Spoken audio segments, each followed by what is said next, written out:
Cuonzo, you called a timeout, I think less than 2 minutes into that second half. I guess what kind of did you see to prompt that, and what made this second half different than some of the recent ones?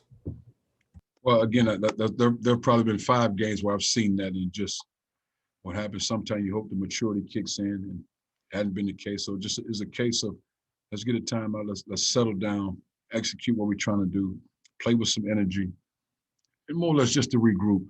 And I thought the guys settled in and did what we needed to do to be successful. Colin? Yeah, Coach, when Carolina got within 7 there in the second half, Mark Smith and Drew really powered you guys forward. Just what did you see from them today in that senior experience and kind of taking the bull by the horns like you said you wanted some people to do? Well, what happens when we move the ball and we share the ball the way we shared it today, then that's in most cases that's what you'll see from Mark Smith and Drew Smith, because now they're getting shots, they're getting opportunities as opposed to trying to hunt for shots. And Drew's obviously better at making plays off the dribble and facilitating than Mark is, but Mark needs to have the ball to be able to make shots and make plays. And once he's doing it, he's getting out running the passing lane, and he's a very effective basketball player. But if he's not getting shots, he's standing, then it makes it hard. Now all of a sudden you're talking about a guy that wants to shoot the ball. Now he's rushing and forcing opportunity. But I thought we did a great job as a team, and it really starts with X and Drew Buggs. They did a great job facilitating and moving the ball. And then again, Jeremiah's presence alone.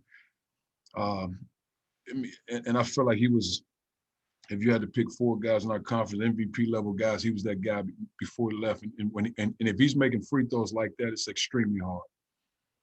Dave Mallory?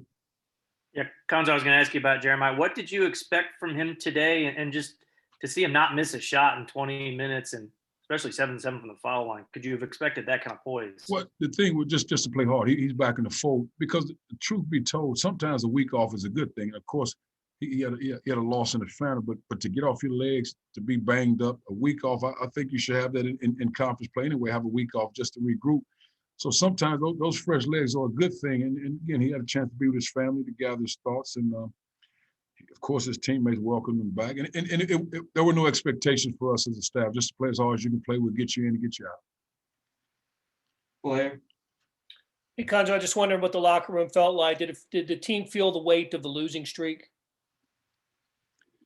Again, I've never been a guy, because I've lost, and I'm not sure that's a good thing to say it like that. It's life, man. But I've never got consumed like that to say, man, how's the pulse of the guys? Because I don't press hard. We're not beating them up. What happened? It's all, if you're a competitive player, it's already tough. It doesn't matter what coach says to me. I'm already upset. So what happens? I drop a 50-pound brick on their back on top of the loss. I mean, what does that do? If you're a competitor, now if you're not a competitive player, then you're in the wrong locker room, and we have to make the necessary adjustments. But most cases, competitive basketball players, guys that feel the pain, you let them know this is what we need to correct, this is what we need to do. And the one thing about our guys, and I said it to them, a couple of days before, and I said it last night, the thing about our team, man, when we lose, in most cases, though we're playing against an opponent, I want to be respectful here. Oftentimes we lose, it has a lot to do with us. Outside, I'll give credit, Tennessee at our place and Ole Miss at their place. Other than that, man, we lose games. In most cases, we might as well look in the mirror. Ben Frederickson? So they got the lead down to 7 at one point, and there was kind of a sequence there where Jeremiah hit 2 big free throws, and then Drew Smith had the steal and the and one at the other end. It got back to double digits and didn't get below it. How big were those plays back to back to kind of stop the momentum there? It was great for our guys to get that win. Because we've been in those situations before, and they kind of went south on us, and we won our share, but some went south on us. But just to regroup, settle down, let's lock in on what we need to do and find a way to win the game. Because again, you don't want to be in that situation, but it'll help you down the road because you've been there. And then we had different guys on the floor, and I think it helps to obviously get Torrance Watson major minutes in those situations because he's put the work in, and to see him make shots and be a part of that's a good thing. Gabe? Cuonzo, you talked yesterday about Jeremiah's situation having an impact, not just on him, but on the locker room and the other guys. I mean, did you sense anything from the other guys just having him back before you even took the floor today? Oh, without a doubt, man. Again, it's like your brother, because again, and I said it to you guys before, so you don't have to write about this because I want to be respectful, but Ole Miss won the basketball game. But, the guys felt the pulse of that, man. It's one of your guys. But let's find a way to muster up some energy, just go do this. And that's hard. Then all of a sudden you have 2 games, and I felt like, the home game and on the road games we still should have won without him. We didn't. But to have him back, it's like, man, it's one of our guys. We because we feel what he feels. Though it's not our blood relationship, we feel that because that's our guy. So to have him back, you're in the fold, you're good, you're okay, let's roll. And that's all it was. Of course, they're happy to have him back.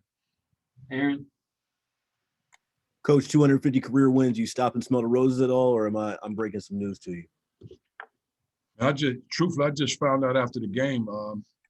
You know, man, I'm grateful. It's hard for me to always say thank you when people say congratulations. It's hard, man, because, you know, just, man, I appreciate all of it. You got to keep plugging on as a long life. And I also know there are more important things. And again, I'm grateful. So I want to be clear. I know there are more important things in life than me winning some ball games, man. You know, just, but I truly appreciate all of them because they're so hard to come by. And we just keep plugging along. But I'm grateful.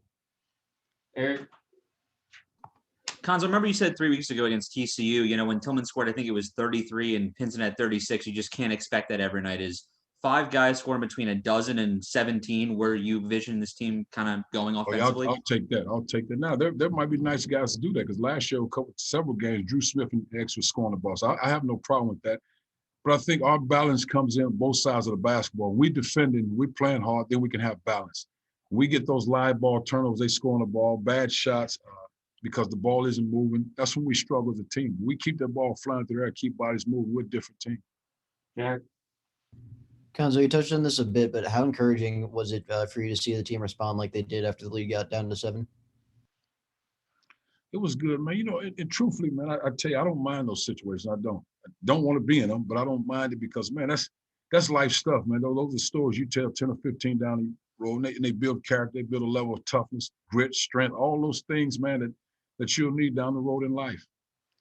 Mitch, Cuonzo, you've talked about the importance of X to the offense and 16 points and no turnovers today. What did you see from him? Wow. Oh, that was a good day then. Just, man, it's simply that. I thought this was one of his best efforts in a long time, meaning on the defense side of the ball. I really did, and I could see that. And it's not like somebody on staff, I saw that. And that was the result of it, man.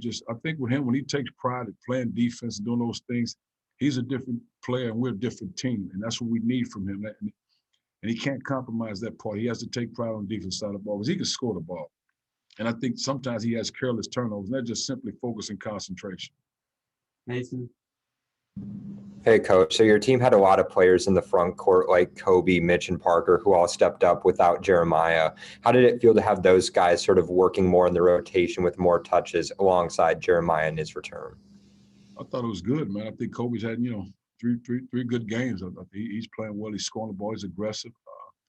It just helps, man. I'm not sure how much Parker got done offensively for his numbers, but he's a factor. We got to find a way to keep him in the fold. We have to, because he's a talented kid, a young man. Aaron, do you have another one?